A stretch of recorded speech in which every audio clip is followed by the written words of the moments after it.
Welcome to our channel. मैं रूपाली गुप्ता यहाँ पर आपको सिविल इंजीनियरिंग पेपर 2 सॉल्व करा रही थी और मैंने यहाँ पर 1 से 140 क्वेश्चन सॉल्व करा दिए गाइस, जो कि सेट 1, सेट 2, सेट 3 में अवेलेबल है। यहाँ पे डिस्क्रिप्शन बॉक्स में लिंक गिवन है, आप वहाँ से उसको देख सकते हैं। और ये पेपर 2 जैसा कि मैंने बताया था, इसमें टोटल नंबर ऑफ क्वेश्चन 180 है, जिसका टाइम जो है ये 3 आवर्स है और जो इसका मार्क्स है वो 360 है। तो गाइस चलिए अभी स्टार्ट करते हैं हम अपने क्वेश्चन से बिना टाइम वेस्ट किए हुए। और ये जो पेपर है ये दोनों ही लैंग्वेज में अवेलेबल है और इसका जो ये होने वाला है, ये जो कि PSC AE का जो पेपर होगा उसकी डेट आ चुकी है। उसकी डेट जो है वो 23 अप्रैल को स्टार्ट है पेपर। और ये इसमें और भी लैंग्वेज में पेपर है, देख लीजिए, हिंदी इंग्लिश दोनों में ही अवेलेबल है। तो चलिए अभी हम स्टार्ट करते हैं अपने क्वेश्चन नंबर से। मैंने 140 तक इसको कंप्लीट कर दिया था। अभी हम लोग स्टार्ट करेंगे क्वेश्चन नंबर 141 से। तो गाइस चलिए स्टार्ट करते हैं question. The minimum and maximum diameter of sewer generally adopted in design में बी। कितना हम लोग डिज़ाइन में सीवर लेते हैं मिनिमम और मैक्सिमम डायामीटर? ऑप्शन देख लेते हैं। 15 centimetre and 100 centimetre, 15 centimetre and 300 centimetre. तो गाइस जो यहाँ पे सेकंड ऑप्शन है वो हमारा सही है। तो here right answer will be 15 centimetre and 300 centimetre, जो कि यहाँ पे ऑप्शन बी है। Right answer will be B. Next question देखते हैं। देखिए यहाँ पे हिंदी में भी अवेलेबल है, अगर आपको कोई भी उसमें प्रॉब्लम हो रही क्वेश्चन में तो आप उसका हिंदी अनुवाद भी देख सकते हैं। यहाँ पे क्वेश्चन नंबर देखते हैं 142। देखिए बहुत इजी सा क्वेश्चन आया है ये। The gas generally found in sewers is methane, carbon dioxide, hydrogen sulphide, all of the above. तो जो इसमें गैसेस इवॉल्व होती हैं आपकी सीवर्स में, वो आपकी सारी ही गैसेस होती हैं। यहाँ पर जो है जो होती है किस लिए, यहाँ पे बहुत सारी जो होती हैं लॉट ऑफ बायोलॉजिकल रिएक्शंस होती हैं, जिसकी वजह से वहाँ पे गैसेस रिलीज होती हैं। और ये आपकी गैसेस इवॉल्व होने के लिए, जो यहाँ से निकलने के लिए हम लोग वेंट पाइप भी प्रोवाइड करते हैं। तो इसमें सभी टाइप की गैसेस निकलती है। तो यहाँ पे राइट ऑप्शन क्या हो जाएगा आपका? All of the above. और जो इसमें मेथेन फॉर्मर बैक्टीरिया होते हैं वो सब क्या करते हैं, उसमें डाइजेस्ट करते हैं फूड को। तो ये सारी चीज़ें भी उसी में सीवर में होती रहती हैं। नेक्स्ट क्वेश्चन देखते हैं। The ventilation of public halls by means of air coolers and exhaust fan is known as the extraction, plenum system, the vacuum system, the AC system, none of the above. तो ये जो आपका ventilation provide करते हैं public halls में, आपने देखा होगा बड़े बड़े जो हॉल होते हैं जहाँ पे AC डक्ट हो, ये सब प्रोवाइड करते हैं। और यहाँ एयर कूलिंग डिवाइस और एग्जॉस्ट फैन सारी चीज़ें लगा रहता है। तो वो जो एरिया होता है आपका, सीलिंग जो होती है, सीलिंग के जस्ट नीचे का जो एरिया होता है ये आपका ग्राउंड फ्लोर हो गया, ठीक है। और ये आपकी सीलिंग हो गई। तो सीलिंग के ऊपर जो थोड़ा सा स्पेस ये छोड़ते हैं इसको क्या बोलते हैं? प्लेनिनम इसको बोलते हैं। और जो कि स्पेस छोड़ा जाता है किसके लिए?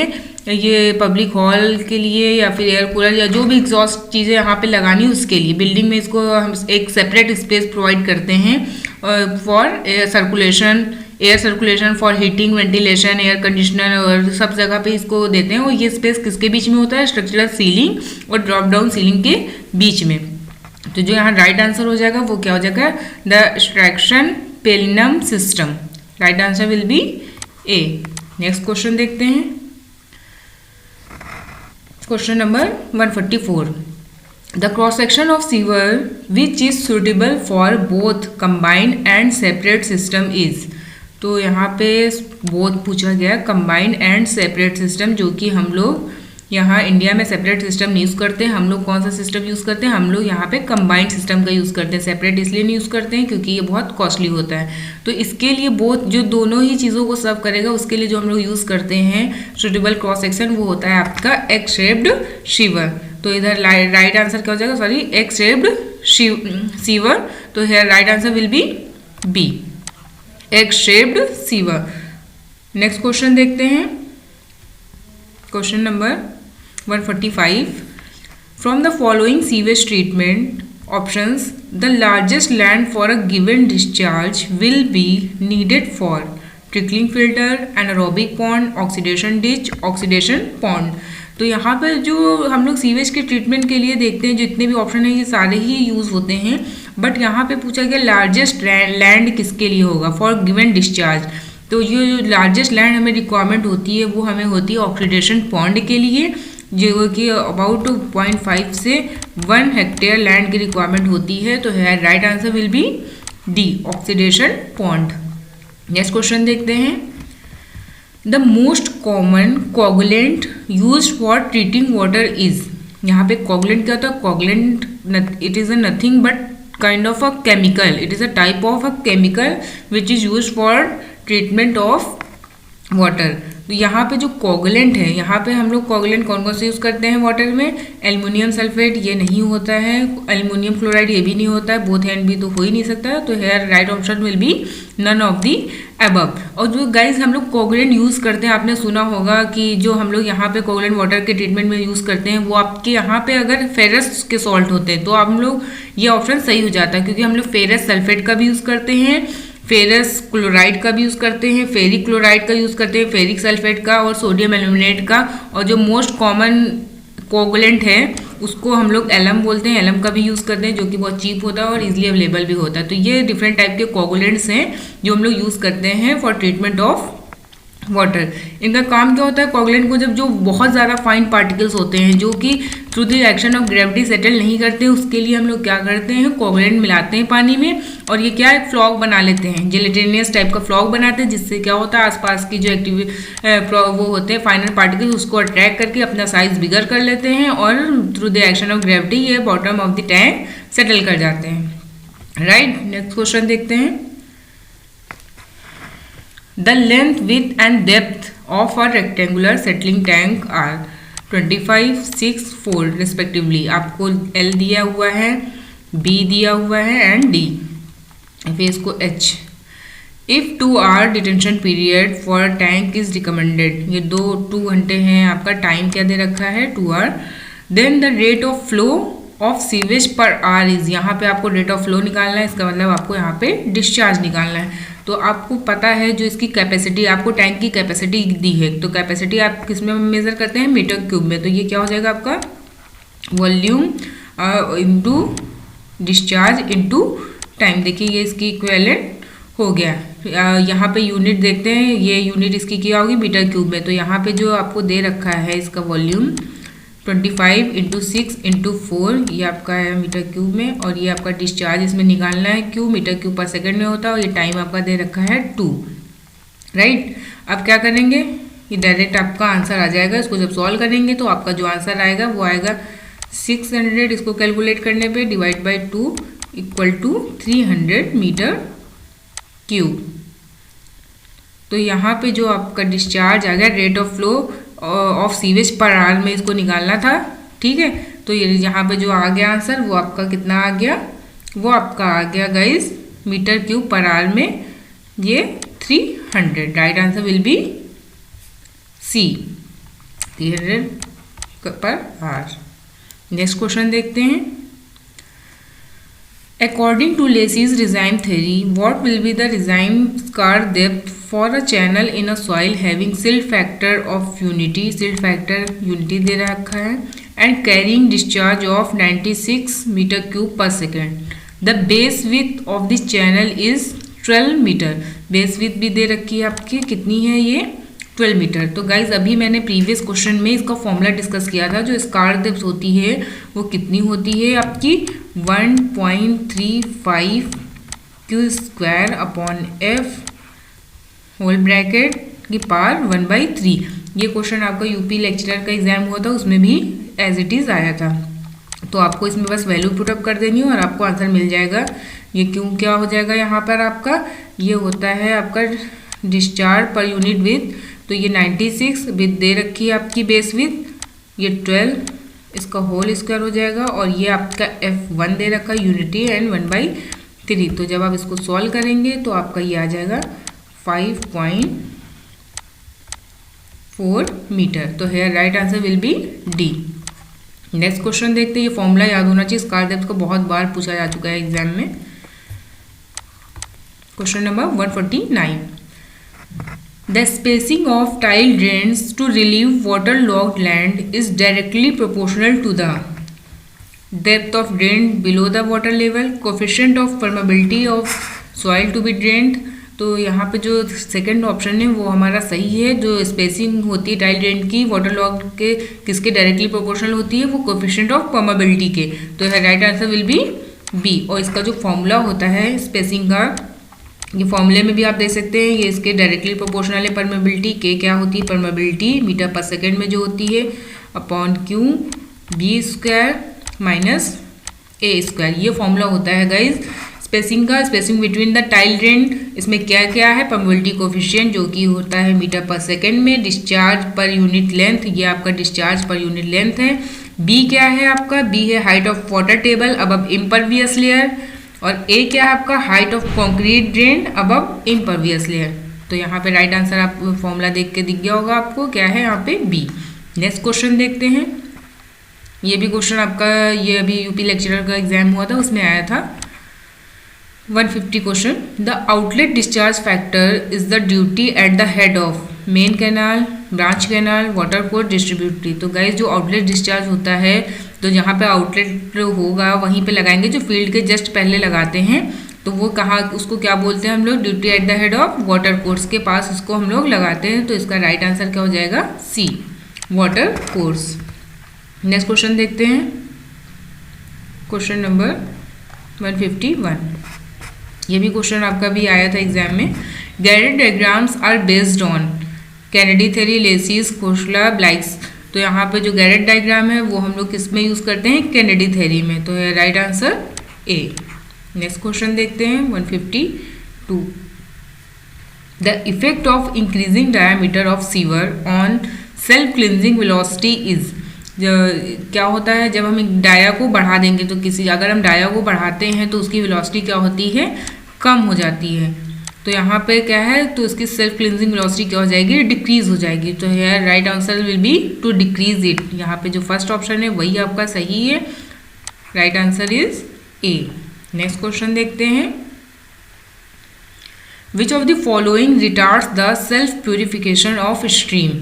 जो रिटार्ड करता है उसमें अवरोध उत्पन्न करता है सेल्फ प्यूरिफिकेशन जो होती है लेक्स और स्ट्रीम का। तो देखते हैं option, high temperature, sunlight, satisfying oxygen demand, none of the above. तो गाइस जो यहाँ पे रिटार्ड करता है वो आपका यहाँ पे जो राइट आंसर हो जाएगा, यहाँ पे तो सारी ही चीज़ें जो हैं वो सही है आपकी। तो यहाँ पे जो ऑप्शन हो जाएगा वो आपका हो जाएगा नन ऑफ दिस, क्योंकि ये सारे ही जो फैक्टर हैं आपके वो क्या करते हैं, उसको हेल्प करते हैं। ऑल ऑफ द अबव जो गिवन फैक्टर्स हैं वो क्या करते हैं, इंक्रीज करते हैं सेल्फ प्यूरिफिकेशन ऑफ स्ट्रीम, उनको बढ़ाते हैं। टेम्परेचर होगा तो तभी उसमें जो सनलाइट प्रेजेंट होगी तभी वो जो फोटोसिंथेसिस प्रोसेस है वो सही से हो पाएगा, डीओ मेंटेन हो पाएगा। तो वो आपका यहाँ पे राइट ऑप्शन क्या हो जाएगा, डी। इस क्वेश्चन के लिए राइट ऑप्शन यहाँ पे डी है। नेक्स्ट क्वेश्चन देखते हैं। The characteristics of fresh and septic sewage respectively are। Fresh sewage देखिए कितना इजी सा क्वेश्चन है। फ्रेश सीवेज जो होता है आपका एल्कलाइन इन नेचर होता है, और उसके बाद क्या होता है उसमें कोई रिएक्शंस होती हैं जिसके बाद से वो क्या हो जाता है, धीरे धीरे डिकम्पोजिशन स्टार्ट होता है बाय माइक्रोब्स। तो उसका नेचर कैसा हो जाता है, ये इसका नेचर चेंज होकर हो जाता है आपका एसिडिक इन नेचर। तो फ्रेश सीवेज का कैरेक्टरिस्टिक क्या हुआ है, फ्रेश सीवेज जो होता है वो आपका एल्कलाइन होता है, और उसके बाद आफ्टर सम टाइम ये क्या हो जाता है, एसिडिक होता है। तो right answer will be B. Next question देखते हैं, question number 155। The most common used sewer under culverts is. तो कल्वर्ट्स में जो सबसे ज़्यादा हम लोग सीवर का यूज़ करते हैं वो आपका क्या होता है, सर्कुलर बिग सीवर। तो यहाँ जो फर्स्ट ऑप्शन है वही हमारा सही है, right answer will be A. Next question देखते हैं। Under Indian conditions the average per capita contribution of BOD is 10-20 gram per day, 20-35, 30-35, 50-70 gram per day. तो यहाँ पे जो average per capita contribution of BOD होता है वो आपका होता है 80 ग्राम, जो आपका गिवन रहता है, जो 80 ग्राम पर कैपिटा, ये कैपिटा पर डे में ये होता है। तो इसके हिसाब से जो यहाँ पे राइट आंसर हो जाएगा वो आपका हो जाएगा डी। जो नियरेस्ट इसके ऑप्शन है 50 to 70 gram per day. Right option will be D. यहाँ इंडियन कंडीशन के लिए पूछा गया। और जो हमारी यूएस एजेंसीज हैं, यूएसए में भी जो पर पर्सन जो हम लोग मानते हैं कितना कंट्रीब्यूशन रहता है बीओडी का, वो भी वो लोग 80% ही लेते हैं, सॉरी 80 ग्राम लेते हैं, 80 gram per day. Next question, non disposal of solid waste में कॉज द स्प्रेड ऑफ। तो non disposal of solid waste अगर आप डिस्पोजल नहीं किया तो उसकी वजह से क्या होगा, malaria, rodent related plague, typhoid और डिसेंट्री। तो यहाँ पे अगर प्रॉपर डिस्पोजल नहीं हुआ है सॉलिड वेस्ट का तो उसकी वजह से जो बीमारी होती है क्या होता है, रोडेंट रिलेटेड प्लेग। ये क्या करते हैं, जो आपके जैसे माइस हो गया, रैट हो गया, ये क्या करते हैं, सारी डिजीजेस जो हैं ये फैलाते हैं, प्लेग, जो कि बहुत ही ज़्यादा डिसइंफेक्टिंग होती है, डिसइंफेक्शन वाली होती है, बहुत जल्दी ही स्प्रेड हो जाती है लोगों में और एक महामारी का रूप ले लेती है। नेक्स्ट देखते हैं, in the oxidation ditch the excess sludge is taken to anaerobic digester, drying bed, incinerator. तो ये तो आपको क्वेश्चन जैसे पता है, एक्सेस स्लज जो होता है उसको हम कहाँ पे ले आते हैं, और जो ऑक्सीडेशन ये आपका ऑक्सीडेशन डिच में जो भी ट्रीटमेंट होता है उसको हम डायरेक्टली क्या करते हैं, उसको डायरेक्टली हम लोग उसमें ले जा सकते हैं ड्राइंग बेड्स पे। इसमें और ट्रीटमेंट की ज़रूरत नहीं होती है। तो जो यहाँ पे राइट आंसर हो जाएगा वो आपका हो जाएगा ड्राइंग बेड्स। और जो आपका ऑक्सीडेशन डिच होता है बेसिकली ये आपका क्या, ये राइट आंसर यहाँ पे सी है। जो आपका ऑक्सीडेशन डिच होता है वो बेसिकली क्या होता है, ये एक्सटेंडेड एयरेशन सिस्टम होता है जो कि एक्टिवेटेड स्लज प्रोसेस का एक मॉडिफाइड रूप है। नेक्स्ट क्वेश्चन देखते हैं, question number 159, drop man hole at a junction of sewer line are provided if inner option देखते हैं, invert level of a branch sewer is 60 centimetre more than that of branch sewer. तो guys जो यहाँ first option है आपका ए, ये सही है। जो ड्रॉप मैन होल हम लोग प्रोवाइड करते हैं at the junction of sewer line वो क्या होता है, invert level of branch sewer is 60 centimetre more than that of branch sewer. इसको प्रोवाइड इसलिए किया जाता है कि जो fall of sewer should not be more than 60 centimetre होना चाहिए। नेक्स्ट क्वेश्चन देखते हैं, question number 160, basin flooding is used for rice crop, potato crop, sugar cane crop, orchard. तो यहाँ पर जो बेसिन फ्लडिंग है इसको हम एक और नाम से और जानते हैं, इसको हम बोलते हैं फ्लडिंग, फ्लडिंग इरिगेशन। जो इसमें क्या करते हैं, बेसिन फ्लडिंग में हम लोग क्या करते हैं, पूरे लैंड पे पानी भर देते हैं, जो कि फ्लड, इसीलिए इसको फ्लडिंग बोला जाता है। तो ये हम लोग सूटेबल होता है for rice crop. Rice crop में पता होगा कि इसमें पानी भर दिया जाता है, उसके बाद धान की शोइंग होती है। तो यह right option will be A. Next question देखते हैं, question number 161, the maximum spacing between two distributing channel should not exceed. जो मैक्सिमम स्पेसिंग होती है आपकी डिस्ट्रीब्यूटिंग चैनल की वो कितनी ज़्यादा नहीं होनी चाहिए, ये 2 किलोमीटर से ज़्यादा नहीं होनी चाहिए। तो यहाँ पे जो राइट आंसर है वो आपका हो जाएगा ए। नेक्स्ट क्वेश्चन देखते हैं, in a rolled filled earth dam the horizontal coefficient of permeability and vertical coefficient of permeability satisfy the following reactions, following relation. तो जो आपका अर्थ डैम होता है उसमें आप लोगों ने देखा होगा अर्थ डैम, तो इसमें क्या होता है, जो इन जनरल अगर हम परमेबिलिटी की बात करें तो जो हॉरिजॉन्टल परमेबिलिटी होती है is more than the vertical permeability. तो यहाँ पे जो राइट आंसर हो जाएगा ये अर्थफिल डैम के लिए भी आपकी क्या हो जाएगी, के जो है हॉरिजॉन्टल परमेबिलिटी वो आपकी क्या हो जाएगी, greater vertical permeability, coefficient of vertical permeability. तो है right option will be C. यहाँ पे जो राइट आंसर है वो आपका C. Uplift pressure at the base is minimum in case of, ये आपका ग्रेविटी डैम में होता है ऐसा, जो अपलिफ्ट प्रेशर होता है वो बेस पे मिनिमम होता है।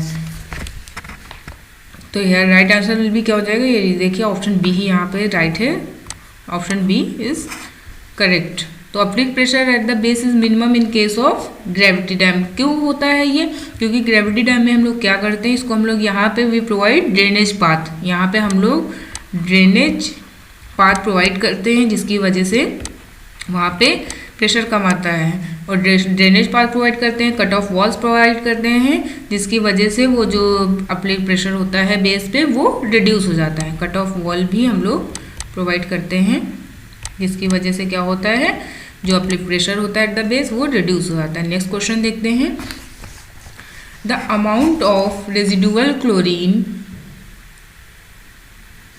left in public water supply for safety against pathogenic bacteria is about। pathogenic bacteria क्या होते हैं? जो harmful bacteria होते हैं। तो कितना होता है ये, कितना रेजिडुअल क्लोरीन होना चाहिए? तो ये जो जितनी अलाउेबल इसकी लिमिट है एज पर WHO वो हम लोग यूज़ करते हैं ड्रिंकिंग वाटर के लिए 5 mg पर लीटर या 5 ppm। और जो आपकी WHO की क्लोरीन ड्रिंकिंग वाटर के लिए ट्रीटमेंट के लिए करते हैं वो आपकी होती है 0.2 ऑलमोस्ट। तो यहाँ पे जो इसकी वैल्यू है वो 2 mg पर लीटर से ज़्यादा नहीं होनी चाहिए। तो इसके लिए जो राइट आंसर होगा, ये आपके इंडियन उसके लिए पूछा गया है ट्रीटमेंट में, तो यहाँ पे जो राइट आंसर है वो आपका हो जाएगा B, residual chlorine 0.05 to 0.5 ppm या mg per litre. Next question देखते हैं, question number 165। The quantity of chlorine added in super chlorination is. जो क्वांटिटी क्लोरीन में ऐड करते हैं सुपर एक्सेस, वो उसको क्या बोलते हैं? Quantity of chlorine added in super chlorination. तो सुपर ब्रेक पॉइंट जो आपका होता है ये ऐसा होता है, ये ब्रेक पॉइंट एक पॉइंट आता है जिसके बाद further addition of chlorine is not required in water. तो यहाँ पे क्या होता है, जो बियॉन्ड अगर हम इस पॉइंट के बाद भी क्लोरीन ऐड करते हैं तो वो आपका क्या कहलाता है? Super chlorination. तो ये राइट आंसर क्या हो जाएगा यहाँ पर? सॉरी, राइट आंसर नहीं, यहाँ पे पूछा गया सुपर क्लोरीनेशन में क्या होता है। तो बियॉन्ड दैट पॉइंट अगर हम क्लोरीन ऐड करते हैं तो यहाँ पे जो राइट आंसर हो जाएगा वो आपका हो जाएगा बी, बियॉन्ड ब्रेक पॉइंट। ये आपका ब्रेक पॉइंट या कब होता है ऐसे जब क्लोरीन हम उसमें ऐड करते हैं। नेक्स्ट क्वेश्चन देखते हैं 166 क्वेश्चन नंबर। एन इकोसिस्टम में अंडरगो चेंजेस बिकॉज, इसका जो फर्स्ट ऑप्शन है वही हमारा सही है, because it is in a state of homeostasis. तो यहाँ राइट आंसर क्या हो गया आपका ए, होम्योस्टेसिस। स्टेट क्या होती है? जो मतलब सेम और स्टडी रहती है, सेम और स्टडी कंडीशन उसके लिए। तो यहाँ पे राइट आंसर क्या हो जाएगा आपका A. Energy flow in ecosystem is always. ये भी बहुत देखिए बहुत इजी सा क्वेश्चन है। जो एनर्जी फ्लो होती है उस सिस्टम में वो ऑलवेज क्या रहती है? साइक्लिक इन नेचर होती है। तो यहाँ पे जो राइट आंसर है वो आपका हो जाएगा ए। नेक्स्ट क्वेश्चन देखते हैं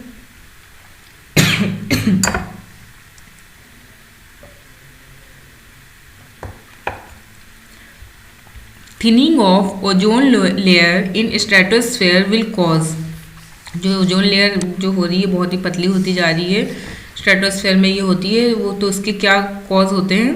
blindness, sunburn, inactivation of RNA and DNA, all of the above. तो जो यहाँ राइट आंसर है वो आपका हो जाएगा ऑल ऑफ द अबव। ये सारे ही कॉज उससे होते हैं अगर आपकी ओजोन लेयर है जो बहुत ही ज़्यादा थिन होती जा रही है। नेक्स्ट क्वेश्चन देखते हैं, question number 169। Cyclone separator is use to separate. Cyclone separator को किस में यूज़ करते हैं? सैंड पार्टिकल फ्रॉम वाटर में तो इसका यूज़ नहीं करते हैं। सस्पेंडेड मटेरियल फ्रॉम सीवेज में भी नहीं करते हैं। फैटी एसिड तो करते ही नहीं स्लज में। Particulates from polluted gas. तो यह right answer will be D. Right answer यहाँ पे क्या हो जाएगा? डी। क्या करता है साइक्लोन सेपरेट? ये पर्टिकुलेट्स मेटल जो होते हैं उसको पॉल्यूटेड गैस में उससे सेपरेट करता है, रिमूव करता है। नेक्स्ट क्वेश्चन देखते हैं no treatment of sewage is done if the dilution factor is. तो अगर डाइल्यूशन फैक्टर जो आपका मोर देन 500 होता है तो हम कोई भी ट्रीटमेंट सीवेज में नहीं करते। तो है राइट आंसर क्या हो जाएगा यहाँ पे गाइस? ये आपका डी। बहुत इजी से देखिए वन लाइनर क्वेश्चन है पेपर 1 में, बट आपको सॉल्विंग के क्वेश्चन सॉल्व करने वाले क्वेश्चंस बहुत मिलते हैं। Next question, the permissible pH value of public water supply. देखिए पब्लिक वाटर सप्लाई के लिए जो पीएच होता है वो आपका 6.5 से लेके 8.5 होता है। तो यहाँ पे जो राइट आंसर है वो जैसा कि हमें दिख रहा है वो ऑप्शन सी होगा। राइट आंसर क्या हो जाएगा यहाँ पे? 6.5 to 8.5। कहीं कहीं पे 6.4 भी लिखा रहता है तो आपका ये भी सही है, 6.4 से लेके 8.4। नेक्स्ट क्वेश्चन देखते हैं, द डिस्चार्ज फॉर्मूला ये आपका डिस्चार्ज फॉर्मूला दिया है। For a tube well in confined aquifer is obtain from, तो कन्फाइंड एक्वीफर के लिए जो हम लोग ये फॉर्मूला दे रखा है, ये कौन सा फॉर्मूला होता है, ये डिपिट्स फॉर्मूला होता है। तो यहाँ पे जो राइट आंसर हो जाएगा वो आपका हो जाएगा D, डिपिट्स formula.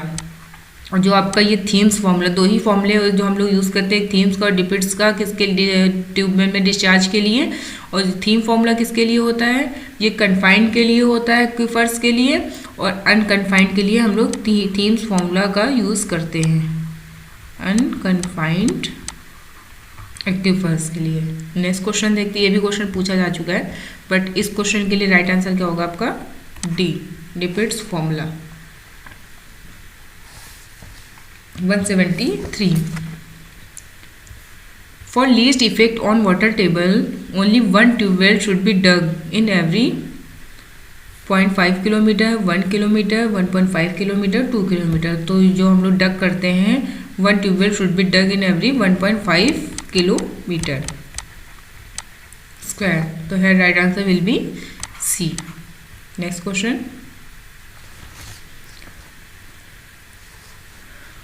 The seepage losses from unlined channels can be determined by ultrasonic methods. Ultrasonic methods के थ्रू नहीं करते, ये तो आपका नॉन डिस्ट्रक्टिव टेस्ट होता है जो कि हम लोग कंक्रीट में करते हैं, नॉन डिस्ट्रक्टिव टेस्ट जो किस में करते हैं हम लोग, ये हम लोग कंक्रीटिंग में करते हैं। दूसरा आपका ट्रेसर टेक्निक, तो यहाँ पे जो राइट आंसर है वो आपका हो जाएगा बी, ट्रेसर टेक्निक के थ्रू हम लोग क्या करते हैं, जो सीपेज लॉसेस होता है अनलाइन कैनाल में उसको हम लोग फाइंड आउट करते हैं। और लेसिस मीटर, ये तो अभी पता होगा, प्रीवियस क्वेश्चन में हमने डिस्कस किया था। इससे हम लोग क्या मेजर करते हैं, इवापो ट्रांसपिरेशन, इवापो ट्रांसपिरेशन।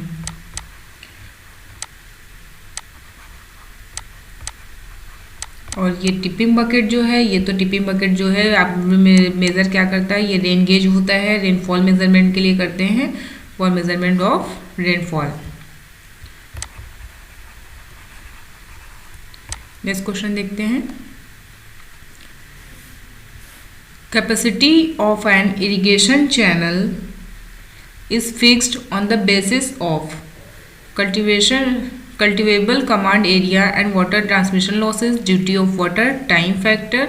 तो जो कैपेसिटी होती है वो फिक्स ऑन द बेसिस किसके बेसिस पे करते हैं, ये तीनों ही ऑप्शन यहाँ पे सही है। तो हेयर राइट ऑप्शन क्या हो जाएगा, D, all of the above factors are taken into consideration to fix capacity of irrigation channel. Next question देखते हैं 176, The highest value of annual evapotranspiration in India is in Rajkot, Gujarat.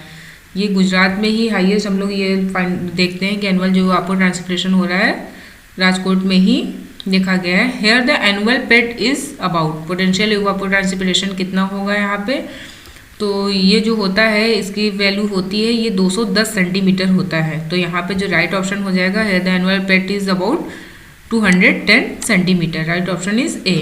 और यार और guys जो यहाँ पे इवापो ट्रांसपिरेशन होता है वो क्या होता है, इवापो ट्रांसपिरेशन में इवापोरेशन जो आप देखते होंगे कि नॉर्मल जो इवापोरेशन होता है सब आपके वाटर बॉडी से, पॉन्ड से, लेक से, और ट्रांसपिरेशन क्या होता है, जो आपकी प्लांट्स की लीव्स होती हैं, प्लांट्स की लीव्स से जो वाटर इवापोरेट होके जाता है उसको ट्रांसपिरेशन बोलते हैं, और उसके आसपास जो वाटर इवापोरेट होता है उसको इवापोरेशन बोलते हैं। तो दोनों मिला के क्या बन जाता है, इवापो ट्रांसपिरेशन, जिसको हम लोग किससे मेज़र करते हैं, अभी हमने डिस्कस किया था, इसको हम लोग लेसिस मीटर से मेज़र करते हैं। नेक्स्ट क्वेश्चन देखते हैं, for one dimensional flow without recharge in an unconfined aquifer between two water bodies the study water table profile is. तो इसकी जो प्रोफाइल बनती है स्टडी वाटर टेबल की वो आपकी क्या होती है, पैराबोला। तो है राइट आंसर क्या हो जाएगा, P, a parabola। Next question 178, average rate of water consumption per head per day Indian standard is. देखिए कितना इजी सा क्वेश्चन है, ये 135 लीटर हम लोग लेते हैं पर डे। तो है राइट आंसर क्या हो जाएगा, B, average rate of water consumption per head per day कितना होगा, 135 लीटर। नेक्स्ट क्वेश्चन देखते हैं, For a country like India, where rainfall is main confined to one season, the suitable sewerage system will be. तो in country like India जो कि एक developing country है, उसके लिए जो हम लोग सिस्टम यूज़ करते हैं वो हम लोग कंबाइंड सिस्टम यूज़ करते हैं. तो here right answer will be B. क्योंकि यहाँ पे क्या होता है, अगर हम सेपरेट सिस्टम बनाते हैं कि वाटर स्टॉर्म वाटर जो है रेन वाटर उसके लिए एक अलग सिस्टम वो बना दिया सीवर, और आपका जो बाथरूम है उसके लिए है वो हमने अलग, तो इसके लिए क्या होता है कॉस्ट बहुत ज़्यादा आ जाती है. और इंडिया आप सबको पता है एक डेवलपिंग कंट्री है, तो हम लोग इतना ज़्यादा कॉस्टली चीज़ नहीं यूज़ कर सकते हैं. और यहाँ पे सबसे बड़ी बात जो रेनी सीज़न है वो एक फिक्स टाइम पे रेन होती है, तो इतना ज़्यादा वो भी नहीं रहता है, इसलिए हम लोग यहाँ पे कंबाइंड सिस्टम यूज़ करते हैं जो कि बहुत जो ही दोनों के लिए सुटेबल हो जाता है. नेक्स्ट क्वेश्चन देखते हैं. इसीलिए देखिए यहाँ पे लिखा भी हुआ था confined to one season, where rainfall is mainly confined to one season, एक ही सीजन में होती है. नेक्स्ट है आपका 180.